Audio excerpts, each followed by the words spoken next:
Well, since the ILO issued its first estimates on the job impact of the pandemic, that was on the 18th of March, a lot's happened. The COVID-19 virus has spread around the world. More and more countries are locking down their countries, either partially or totally, to such an extent that now 4 out of every 5 workers in the world lives in a country where some type of lockdown is in place.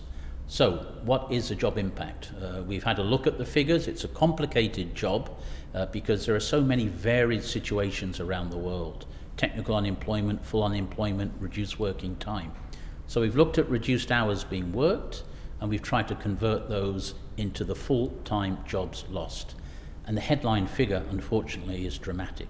It shows that in the coming 3 months, the second trimester of the year, we expect 195 million jobs to go around the world, job equivalents. They're spread out around the regions in percentage terms. The Arab world and Europe are the most affected. In sectoral terms, there are 4 sectors that we particularly highlight as being vulnerable: retail and wholesale, accommodation and food, business services and administration, and manufacturing.